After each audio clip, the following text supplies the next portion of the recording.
Hey, what is up guys? Welcome back to another Yamaha V Max 1200 episode, which is right over here. We're getting very close to put this baby back on the road and through the MOT. Very few things to do left to do. What I'm going to do today we're changing the gear oil. Yeah, I'm going to change the gear oil in the shaft drive in the back, because I don't know when was the last time that was changed. For that purpose I got myself, what is it, half a liter or a liter of oil, SAE 80W90, which is a specifically designed heavy gear oil. In the manual says to use 80W90 in the shaft drive, so that's what I'm gonna do today. And maybe we replace some the brake levers and the clutch lever, because they've been bent, if we have time. Let's do this. Right, so in theory that should be pretty straightforward. We should just open the bolt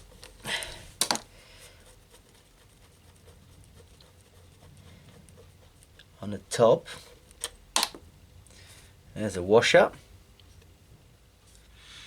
The oil looks actually pretty good, but since I got a bottle and there's a drain bolt,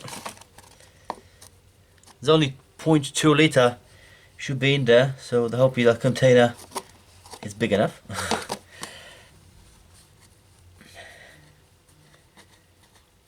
And drain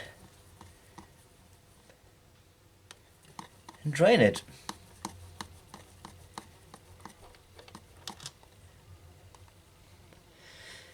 Yeah, oil is not horrible, guys. It's actually pretty good. That's good news. Somebody was looking after this bike, so it's always good to see, you know, learning kind of the history of the bike.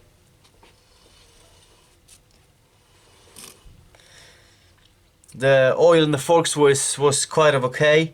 This oil, that's not the end of the world. I've seen far worse than this, and it's only 0.2 liter over here, not even that. And I believe that's all drained, just dripping now. So let me replace the drain bolt, torque it up to a spec, and we can fill it in. Beautiful.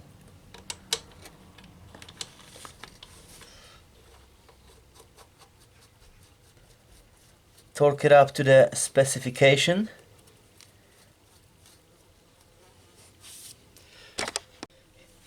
Right, the manual says this bad boy here needs 0.2 liter of oil, but it also states that it should be leveled over there. So that's what I'm gonna try to do. Kind of monitor it with my little eye over here.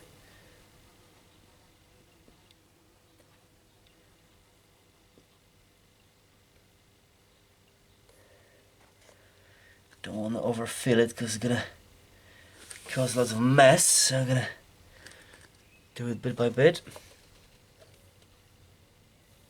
Yep. There you go. Causing mess already without overfilling this bad boy. It's not the end of the world.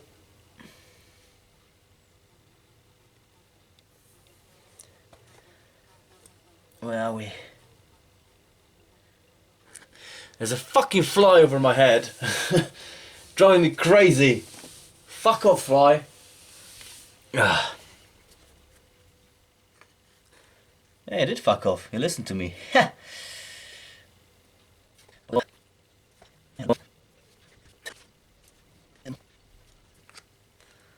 think we're there now.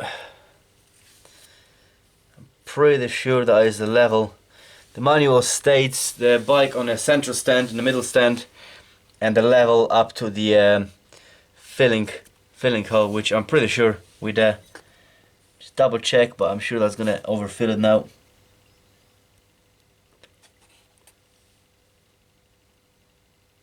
Yep.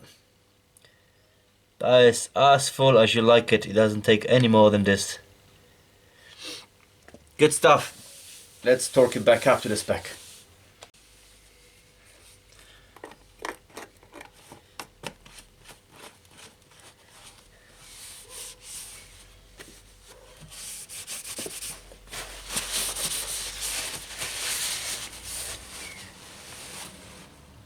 Yeah, it's taken here now exactly 0.2 of a liter, so the manual was bang on. Beautiful. And this can... Oh, don't forget the washer. Dough.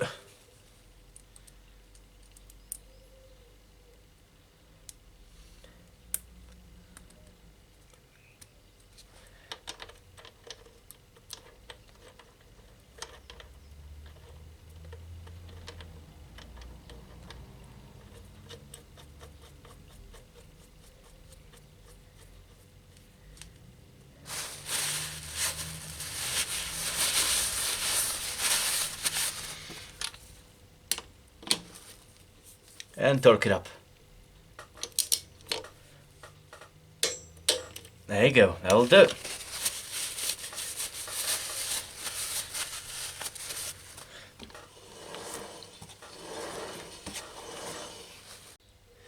Well, there you go, that is something I've not done before. But I'm glad I did now. I mean, it probably didn't need doing, didn't need changing. You can see through that oil. Don't know if the camera picks it up, but you can see through it. So it was not horrible at all. And it was actually pretty good condition, really good condition. It didn't need doing, but I've done it now and I know it's done.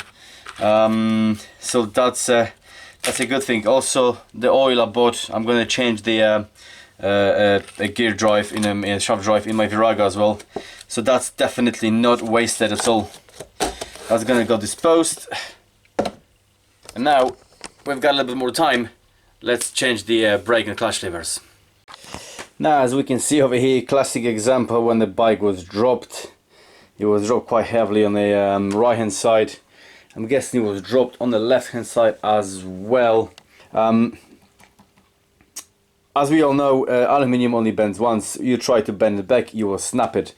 And if you ever rode a bike that has been dropped and the lever is like this, not only is not really comfortable, but this will eventually snap because the aluminium is, well, the metal fatigue developed over here, and it will eventually snap and leave you stranded, because it may snap over here if you're lucky, but if you're unlucky, snap somewhere over there. And that's braking and changing gears, you know, pulling clutch.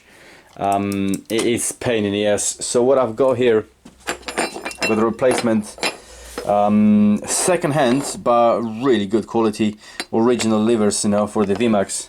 So I'm gonna fit it over here, and hopefully that is also straightforward as changing the shaft drive oil. Let's do this. Right, so there's a 10mm bolt underneath, nut with a spanner, Allen head bolt on top. See if we can get it loose. Yep.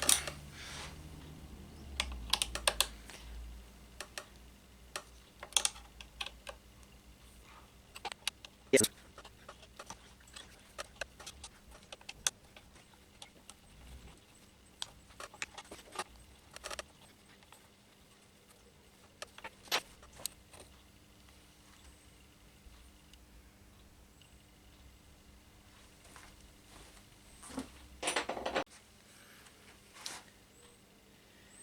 A little bit of grease, just moving the action over there. I don't think that's gonna hurt it. I don't see that in the manual, I just think that it's kind of makes sense. It's metal against metal action here. Don't want to overload it with grease, but put some in there. That's not gonna make any difference, I don't think so.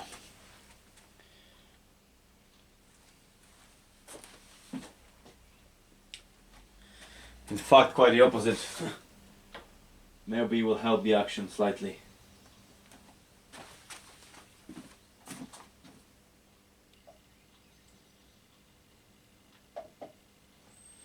Right. Put it back in, spring into the spring slot. There we go. Now just to align it. There we go.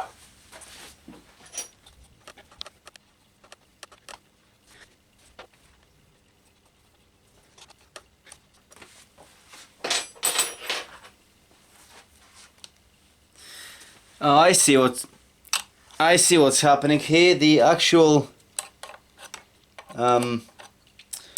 aluminium casting that holds the brake fluid reservoir as well, and underneath that is threaded, so the bolt goes through the thread in the aluminium, and then there's also a bolt underneath just to stop it coming undone. I think that's why it was so difficult to remove it before. I thought when you just remove the bolt, the nut from underneath, sorry, I thought that would be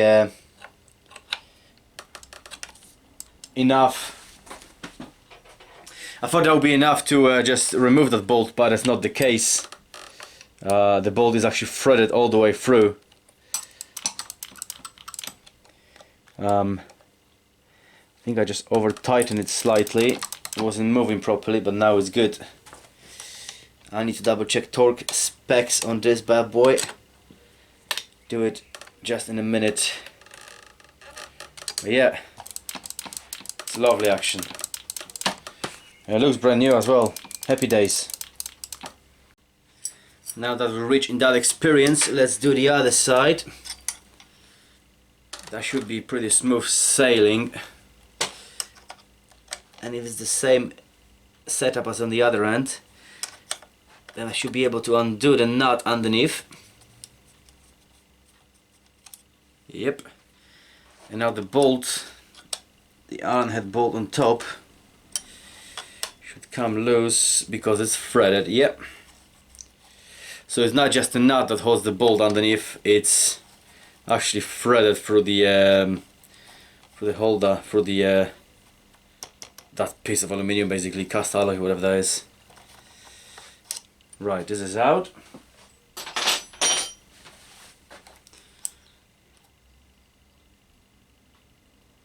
There you go, and that's the plunger that pushes the hydraulic clutch. I will need that nipple from the inside as well. It's over here, so that goes inside, the nipple comes out, and I'm going to clean this up and fit it into a new lever. So like before, I want to put a little bit of grease in here just to ease up the movement of metal against metal. I think that's a good idea. If you think it's not, then tell me why. Maybe you're right. Maybe I'm being an idiot, but I think it's a good call.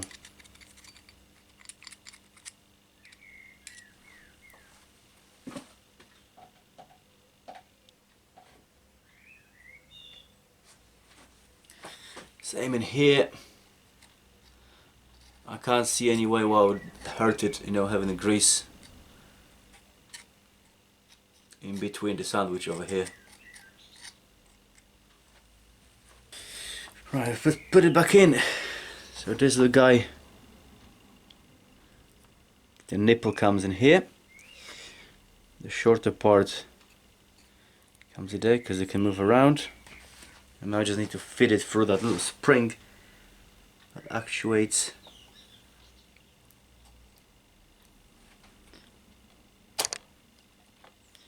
Grab a bolt.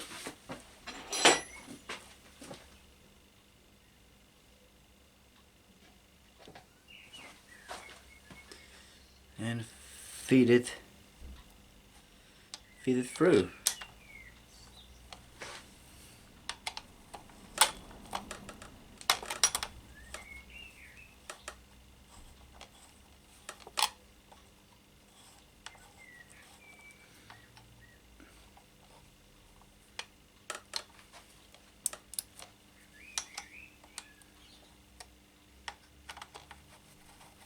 Hey, get in there.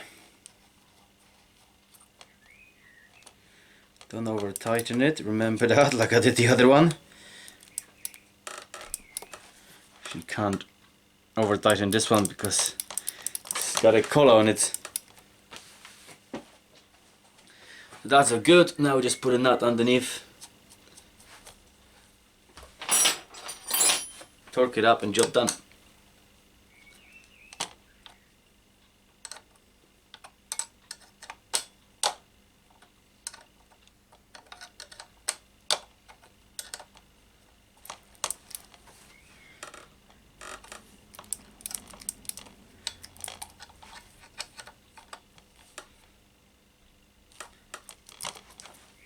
Beautiful.